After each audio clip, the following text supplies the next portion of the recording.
No be small thing, no. Hello, everyone. Good evening. Welcome to, what do I call it now? Nothing. Welcome to Aisha's page. Let me put it that way. It's absolutely unbelievable what just happened. I was on a program, a live program, Galaxy TV. They invited me yesterday. And for me, I'm always one who, even though I saw on Twitter now somebody say to me, who watches that, who they watch that TV?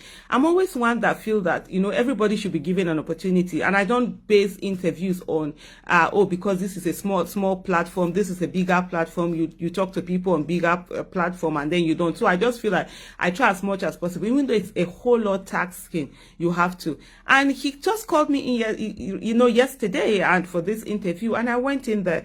During this interview, we're talking, he first of all asked me, about the nation and everything, the abduction. I said something. Then this journalist says to me, that there have been unconfirmed reports that girls have been brought back, the Jengebe girls have been brought back. That don't I think I should praise the government? I should commend, that was his word, I should commend the government. And I said to him, no, I don't, okay, what I said to him was that, look, when he is abducted and then he's returned by government, maybe then I will praise the government and commend the government, because it's lives of citizens. Nobody ought to have been abducted in the first place. And here are citizens, they've been abducted, and you're telling me to commend, to commend the government. And so we left that, we went on. He now asked a question about why is it that we still have this insecurity? We say it hasn't been tackled. And I say it's as simple as it's because of the incompetence of the president and the commander-in-chief that we have.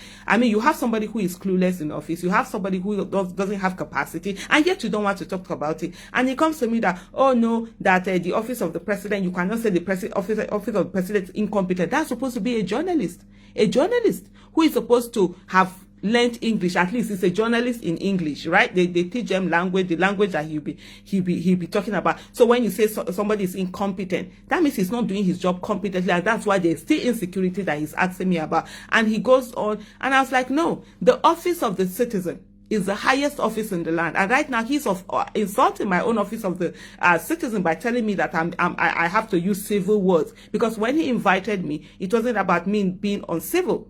And so he invited me as a citizen of the Federal Republic of Nigeria, and not as a slave of the Federal Republic of Nigeria. And my office, as a member of the office, as somebody who occupies the office of the citizen, is higher than the office of the president. And so nobody has a right to say that when the president is incompetent, that we would not say he's incompetent. Nobody has the right to say that when the president is corrupt, we will not say that the president is corrupt. Nobody has the right to say that when the president has shown ineptitude, that we will not say that he's inept. And nobody can tell us that when the president is showing cluelessness, that we should not call him clueless. We are more worried. Our media has been cowed. They're afraid of NBC, and they are censoring. They want to censor citizens' words and what we say. What kind of nonsense is that? Media is supposed to be is it, what do they call it? The fourth realm of the estate, right? That's what they call them. Because the media is so powerful that even though it's not a formal arm of government, it's seen as an informer. They are the ones that are supposed to, checkmate the government and be the voices of the people and voices of conscience. And we have the media in Nigeria, the journalists. Sorry, let me put on my glasses.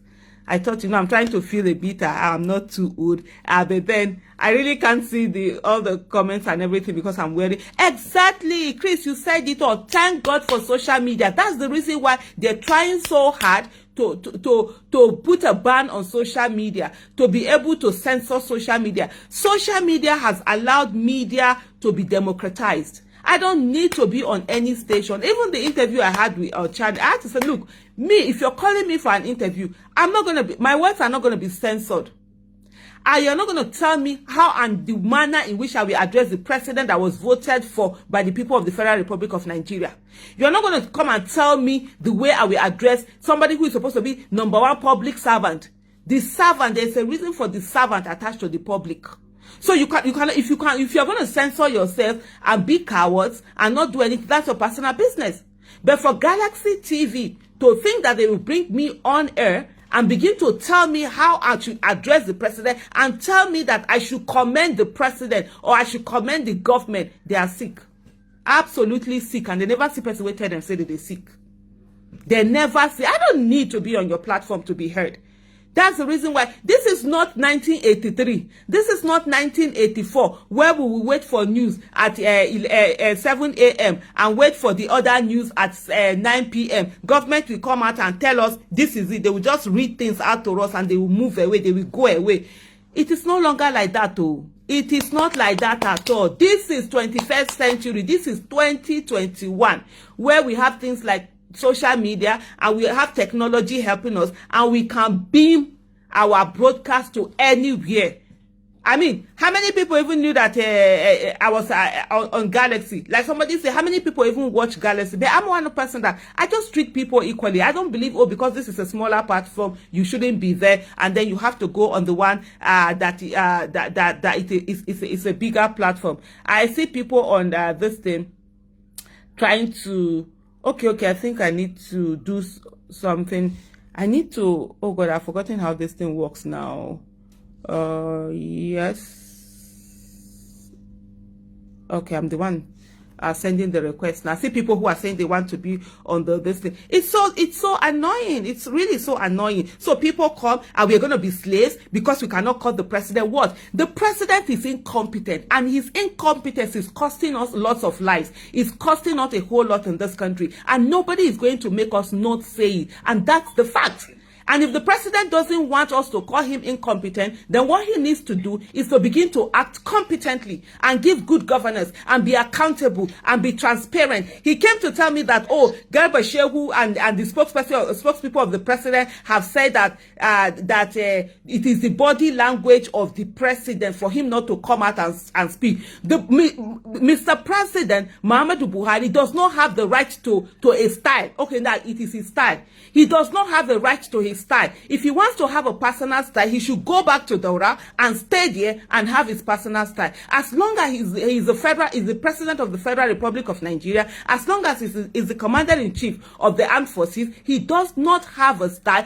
What he must have is the style of the people. And that is for him to speak to the people, to come out and speak, to come out and do the needful, to come out and lead competently and not to be leading incompetently. If it was the style of the president not to speak, why did he go around the 36 states and federal capital to campaign for votes? During campaign, why don't he stay at home? Why is it that he never stays at home? It's only when it is time for governance that he knows that he has style. We are not paying him to have style. It's not for him to have style. We are paying his bills. We are taking care of him, and he needs to listen to the people. Hello, how are you? Good evening.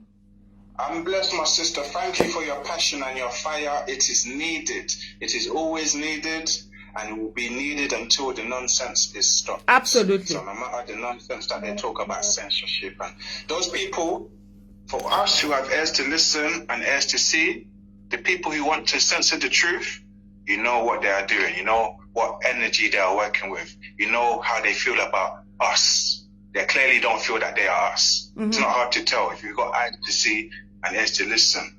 They don't want you to tell the truth, knowing what's happened the other day, what's been happening for hundreds of years. So they want it to continue.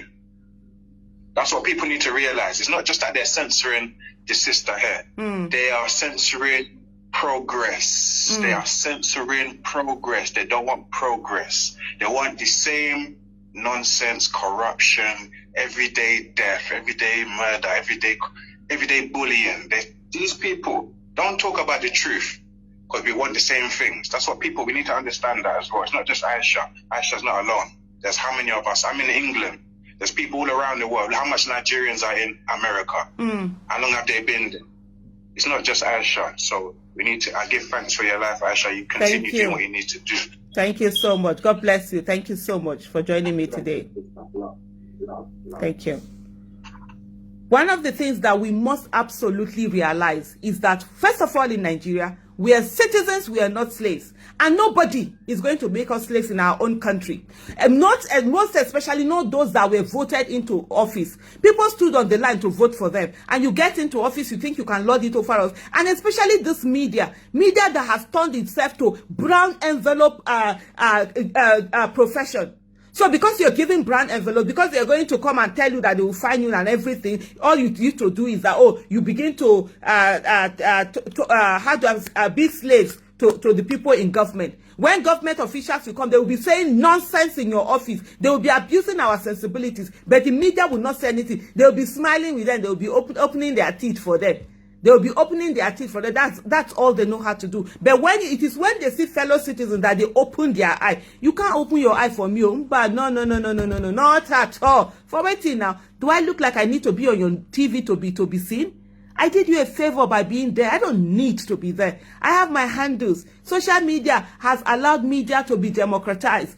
All of us, we can speak and people will hear from different parts.